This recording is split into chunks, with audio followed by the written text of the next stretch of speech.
पुण्यात्माओं परमात्मा कहते हैं सतगुरु संगत छोड़ के अर्चे लाख वर्ष जप कीन, इंद्रिय कर्म ना मोक्ष होए, ना तो कोई कर्म कटे और ना ही मुक्ति होए, फिर काल के अधीन। पुण्यात्माओं हमें यहाँ से 21 ब्रह्मांड काल के और 7 संग ब्रह्मांड इस परब्रह्म के, इनको पार करके जाना है। और जब यहाँ से भक्ति युक्त प्राणी चलता है, यदि उसके साथ सतगुरु नहीं है, वो नहीं जा सकता 10 कदम भी। रास्ते में पता नहीं कितने कितने बखेड़े हैं। ये काल का बहुत भयंकर जाल है। हमने उन्हीं रास्तों से जाना होता है, जैसे हम शरीर में ही हमारे कमल बने हुए हैं। इन कमलों में से हम चलेंगे तो सबसे पहले गणेश जी का लोक आवेगा, और गणेश जी के लोक में हम जाएंगे, गुरु जी साथ होंगे, तो वहाँ आपका अकाउंट क्लियर करा के आपको फिर आगे ले चलेंगे। और यदि सतगुरु साथ नहीं है और आपकी पिछली पुण्य कमाई पिछली है और आप गुरुद्रोही बने नहीं, वैसे भक्ति छोड़ दी, आना बंद कर दिया, तो वो जो पिछले उस दौरान गुरु जी के संपर्क में रहने के दौरान जो तुमने भक्ति की, ये 7 मंत्र की या 2 मंत्र सतनाम की और सार नाम की, तो गणेश जी का जो जाप आपको दिया जाता है उन 7 प्रथम मंत्र में, उस मंत्र की कमाई से आप जी पहले गणेश जी के लोक में जाओगे। और वहां पर इतने नाच गाने डांस, बड़ी पता नहीं कितने हर तरह की, यानी आत्मा वहां जाती है तो उसका सूक्ष्म शरीर होता है, स्त्री जाती है तो स्त्री वाला ही होता है, पुरुष जाता है तो पुरुष वाला ही होता है। तो प्रत्येक लोक में जाते ही वहां हर तरह के नाचने गाने बकवाद, तो अकाउंट कराना तो भूल जाते हैं, उस रेस्टोरेंट में भ्रमित हो जाते हैं। और फिर वहां उनको गण बना दिया जाता है, उन्हीं की पुण्य कमाई से वहां वो ठाठ करते हैं और सारी बकवाद करते हैं, नाचने गाने डांस, कोई काम में कोई ना, जैसे रेस्टोरेंट में चले गए वहां अपनी पूंजी खर्च होती है, वहां कुछ भी बकवाद देखो और खाओ सुनो, तो वो पूंजी नष्ट होते ही वहां से बाहर निकाल देंगे। फिर विष्णु के लोक में, विष्णु जी के लोक में जो आपने मंत्र जाप कर रखा है उसकी कमाई समाप्त होती है। फिर शिव के लोक में वो कमाई खत्म होते ही फिर दुर्गा के लोक में, फिर वो कमाई खत्म होते ही फिर आपका जो सतनाम का प्रथम और द्वितीय मंत्र है, प्रथम मंत्र जो ओम नाम है वो ब्रह्म का, फिर ब्रह्म लोक में, और दूसरा जो तत्व मंत्र है उसके लिए इस काल ने अपने एक ब्रह्मांड में ब्रह्मलोक में ही अलग से नकली सतलोक अलखलोक अगमलोक नामी लोक की रचना रच रखी है। उस दूसरे मंत्र की जो सतनाम के अंदर जो 2 मंत्र हैं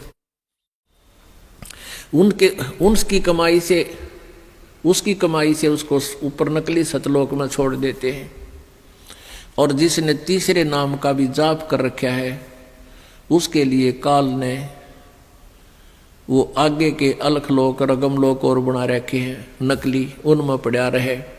और जब इसका कत्ती सारा नाश होले भक्ति का, फिर नरक में ठोक देते हैं।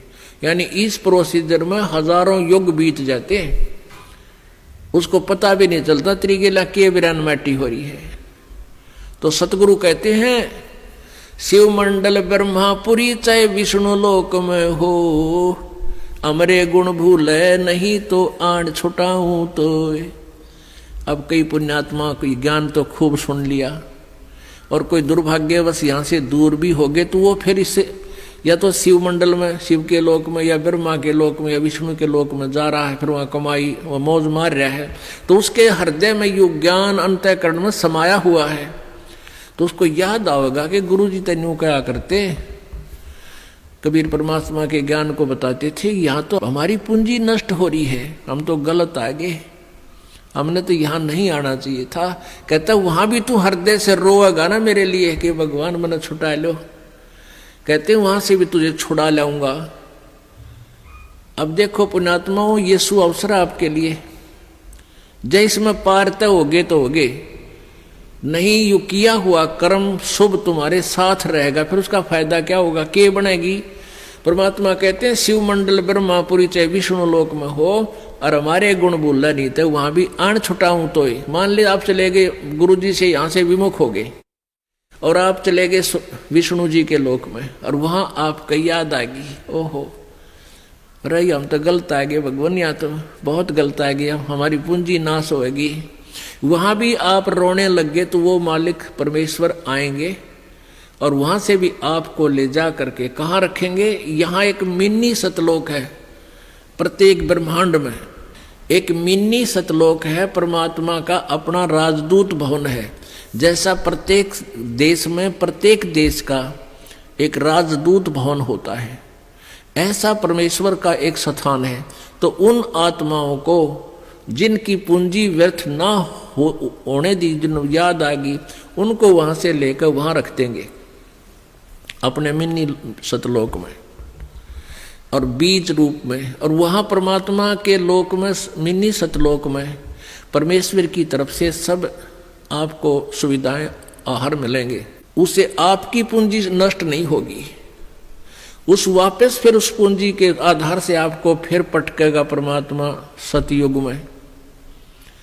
सतयुग में आप हजारों लाखों वर्ष तक जियोगे, लेकिन साधना गलत करोगे, क्योंकि आप नीचे आने के बाद भगवान की कति नहीं मानते और जैसा भी काल ने भ्रमित कर रखा है वही साधना पर लगे रहोगे। लेकिन वो सुविधाएं, वो सुख आपको होंगे पूर्व जन्म की कमाई से, भक्ति से।